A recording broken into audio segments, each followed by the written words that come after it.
Bienvenue à vous fidèles de notre chaîne Bengué TV 100% Jésus-Christ. Je sais que ça fait vraiment beaucoup de temps qu'on s'est pas vu, mais ensemble avec le Dieu de l'Ernest Mongo, notre père, notre dad et notre père, nous sommes toujours ensemble parce que nous sommes animés par l'esprit qui les conduit. Alors je vous dis shalom et bienvenue à vraiment ces nouveaux numéros de l'évangéliste parle. L'évangéliste nous parle de quoi aujourd'hui? Nous voulons décortiquer ce qui est la grâce que Dieu a mise dans l'homme de Dieu, dans ce qui est de sa casquette d'enseignant. Nous voulons apprendre quelque chose qui est vraiment notre fondement, c'est-à-dire que nous voulons apprendre sur la foi. Alors l'évangéliste va nous parler de l'importance de la foi dans la prière. Nous voulons connaître la place qu'a la foi dans la prière. Est-ce que la prière seule suffit? Est-ce que la foi seule qui conduit la prière? C'est avec l'évangéliste parle de cette émission que nous allons vraiment décortiquer et comprendre c'est quoi l'importance de la foi dans la prière.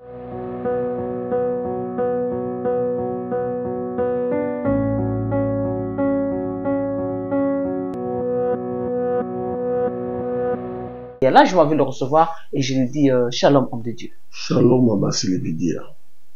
Tout le monde est déjà assis, tout le monde est déjà attentionné pour vous suivre, puisque nous voulons vraiment savoir c'est quoi l'importance de la foi dans la prière. L'importance de la foi dans la prière. La foi a une importance très capitale, parce que c'est la foi qui fait marcher la prière. Donc sans la foi, la prière ne peut pas marcher. Parce que si nous regardons dans la Bible, Hébreux chapitre 11, verset 6, la Bible dit, sans la foi, c'est difficile de lui être agréable. Donc la prière marche dans la foi, marche avec la foi. Et ce qui est plus important aujourd'hui, peut-être les gens pourraient connaître une révélation très particulière aujourd'hui, que l'Éternel n'exauce pas la prière, mais l'Éternel exauce la foi. Ah bon? Dans toutes les délivrances, il n'y a pas une délivrance là où Jésus avait déclaré ta prière t'a sauvé. Ta prière t'a sauvé. Mais le Christ a déclaré ta foi t'a sauvé. Ta foi t'a sauvé. Donc, quand il n'y a pas la foi dans la prière est nulle. Le plus grand problème de mon savoir, connaître que la foi se trouve dans la parole. Comme déclare la Bible, Romains 10, 17. La foi se trouve dans la parole. Sans la parole, la foi ne peut pas exister. Donc, en quelque sorte, la prière doit être dressée avec une parole. Donc on dit la foi vient de ce qu'on attend, et ce qu'on attend vient de la parole de Dieu. Amen. Bien sûr. Donc il faut qu'il y ait la parole dans la prière pour que c'est la parole qui engendre la foi. Amen. Vous comprenez? Et si nous regardons bien dans Jean chapitre 15, verset 7, la Bible déclare, si vous demeurez en moi et que mes paroles demeurent en vous. Parce que si la parole ne demeure pas, la foi n'existera pas. Amen. Il faut qu'il y ait la foi pour que la prière marche. Or, la foi se trouve dans la parole.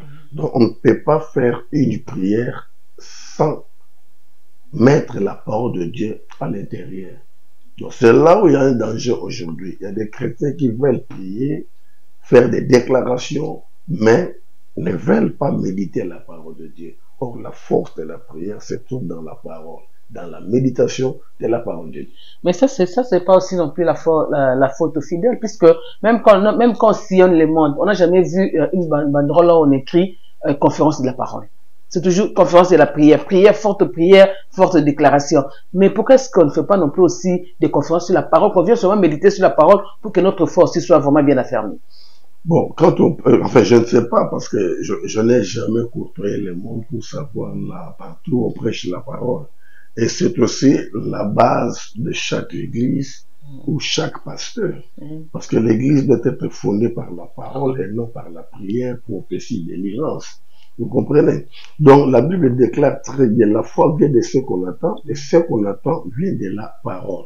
Donc quand nous méditons la parole, cette parole que nous méditons, c'est cette parole qui va susciter la foi. Et c'est la foi qui va maintenant faire marcher la prière. Donc on ne peut pas faire la prière là où il n'y a pas la parole. Si on fait la prière sans la parole, c'est que la foi n'existera pas. Vous comprenez? Parce que la foi vient après la parole. Il faut que la parole soit déclarée pour que cela suscite la foi.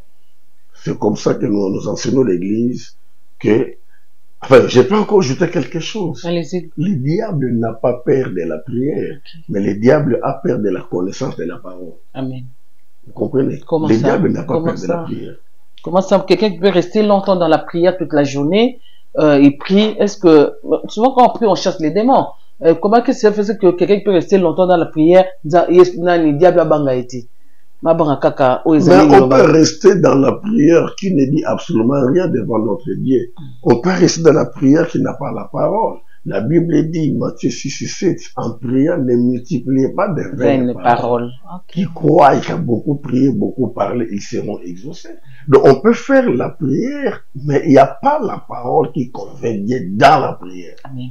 Vous comprenez? Donc l'importance de la foi dans la prière, parce que c'est la foi qui fait marcher la prière. Or, cette foi se trouve dans la parole. Donc, la prière doit se faire avec la parole. Tout sujet doit avoir une parole qui l'accompagne. Si je prie pour ma maladie, je dois connaître le verset biblique qui parle de la maladie. Si je prie pour mon voyage, je dois utiliser le verset qui parle du voyage. Donc, tout ce que nous pouvons faire, il faut qu'il y ait les sous-bassements. Et c'est la parole qui est le sous-bassement. Vous comprenez? Mais aujourd'hui, les chrétiens veulent prier, mais ils ne veulent pas méditer. Amen. Vous allez remarquer dans des églises, il y a des chrétiens qui viennent à l'église même brebis. Ils n'ont pas de Bible, même pas de cahiers. Ils n'écrivent pas. Mais quand vous n'écrivez pas, automatiquement, vous ne méditez pas. Mais si nous retournons juste au chapitre 1, verset 8, la Bible déclare que la réussite est tout dans la méditation de la parole. Celui qui n'a pas la parole ne peut pas réussir dans sa vie. Donc, je veux vraiment ouvrir les mémoires des chrétiens, d'aimer premièrement d'abord la parole. Écoutez plus la parole, méditez la parole, et cela va vraiment susciter la foi. Et c'est la foi qui est dans la force de la prière. Quelle attitude peut avoir un chrétien qui a demeuré dans une prière avec la parole, bien sûr, pour être exaucé? Quelle attitude peut avoir ces chrétiens-là? L'attitude d'un chrétien qui a adressé sa prière devant Dieu. D'abord, un chrétien doit garder d'abord la foi. Amen. Doit d'abord accepter que Dieu a exaucé, Dieu a écouté. Parce qu'il y a un problème. Oui. Il y a vraiment un problème. Parce que le combat vient après la prière. Le combat vient après la prière. Parce que la prière, c'est une semence. Au cas où on sème, on doit attendre le temps de la moisson. Et c'est ce temps-là qui pose des problèmes. Il y a d'autres qui sont pressés. Il y a d'autres qui commencent à douter. Il y a d'autres qui commencent à avoir peur. Et tout cela maintenant écarte la foi dans la vie de la personne. Donc quand on fait la prière, on doit croire à la prière qu'on a faite et on doit croire que Dieu a exaucé, a écouté, et on doit croire que l'exaucement se fera savoir, se fera voir. Mais est-ce que l'exaucement peut aussi être instantané? Oui, ça demande des cas. Il y a des exaucements qui se font instantanés, il y a d'autres qui prennent le temps. C'est de la même manière quand nous sémons les graines. Il y a des graines qu'on peut s'aimer aujourd'hui et demain, vous voyez, il y a des choses comme ce que nous appelons biteku. Tu peux jeter des graines aujourd'hui, le matin, tu vois que ça commence à sortir. Or, biteku, on les jette seulement au-dessus. Mais épinard, tu dois faire entrer un peu et l'attendre un peu 2-3 jours.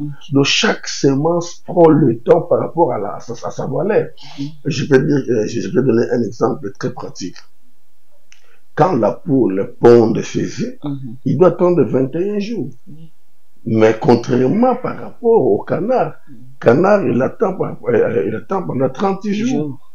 Et contrairement aussi à l'Autriche attend pendant 40 jours. Ah bon? Alors, si vous faites des calculs entre la poule, entre le canard et l'Autriche, vous voyez la différence, c'est par rapport aux grandeurs des espèces. Amen. Donc, c'est comme ça. Nous pouvons faire la prière le même jour, mais la réponse ne peut pas automatiquement venir le même jour. Vous comprenez? Donc, c'est ça. Et quand est-ce qu'on peut parler de la foi folie? Qu'est-ce que veut dire que cette foi-là, c'est une folie?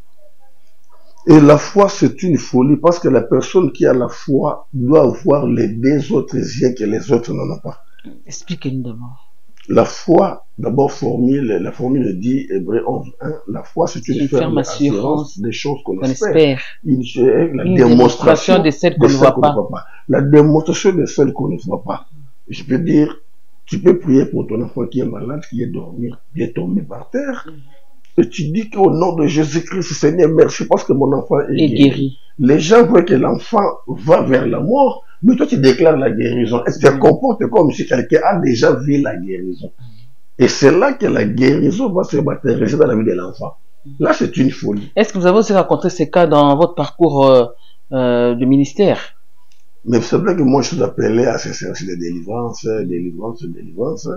Donc, j'ai déjà raconté beaucoup de cas et des cas. Vous savez, la Bible dit une chose, Marc 11:4, tout ce que tu demandes en prière, crois que tu l'as reçu et tu l'as accompli. La foi, c'était une folie. Si vous lisez dans 1 Jean chapitre 5, verset 14 à 15, la Bible dit, nous avons cette assurance. Amen. Si nous lui demandons quelque chose, Alléluia. Il nous écoute. Et s'il nous écoute, nous avons la chose. Amen. Ça, c'est une certitude, hein? Vous comprenez? De la foi, c'est une folie. Tu n'as pas l'argent, mais quand tu pries, tu te vois que tu as l'argent. Si quelqu'un a l'argent, si vous allez voyager demain, vers 18h, 20h, 22h, tu n'as rien, mais tu dis que non, moi j'aurai l'argent, je vais voyager. Mais tu auras l'argent comment? Il est déjà 22h. Non, moi j'ai l'argent. Et on peut t'appeler vers 5h, 6h, on te donne de l'argent avant le voyage. Donc c'est comme ça. La foi, c'est une folie parce que nous démontrons des choses qui n'existaient pas. Amen. Mais nous les démontrons pourquoi? Parce que nous les voyons par la foi. On ne peut pas concevoir, on ne peut pas voir quelque chose si cela n'est pas concis dans l'imagination. C'est ça la foi. Voilà, c'est ça la foi, évangéliste le temps. C'est déjà. Oui, c'est déjà la fin. Je sais pas si il y a un programme spécial pour l'église cette période. Oui, il y a vraiment un programme très spécial le 3 novembre. Amen. Vous savez qu'il ne reste que pratiquement 2 mois pour clôturer l'année 2023. Donc, nous serons ici enfermés le 3 novembre. On va commencer, je crois, de 0h à 20h. Prier pour ces 2 mois qui me restent, vraiment ouvrir les portes, détruire les œuvres du diable. Donc, sera là, je vais prédire, je vais prier. Et je crois qu'on aura aussi un programme de service prophétique et contrôle prophétique. C'est les grands programmes que nous avons. Et nous préparons aussi un grand séminaire à cette fin de l'année. La révélation et la délivrance sur les phénomènes, Marie et Femme de 3e édition. Amen. Un dernier mot, vous le faites. Que le bon Dieu soit loué parce que ça fait longtemps que j'ai parlé par rapport au nom de l'émission. L'évangéliste parle.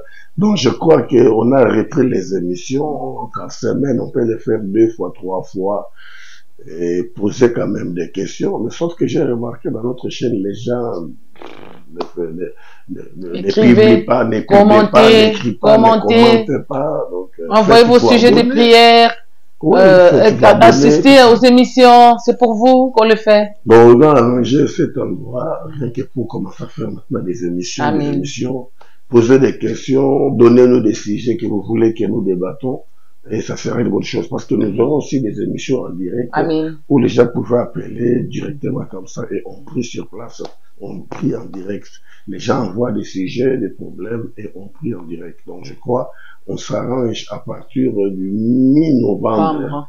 On va tracer un programme qu'on va déjà fixer. Okay.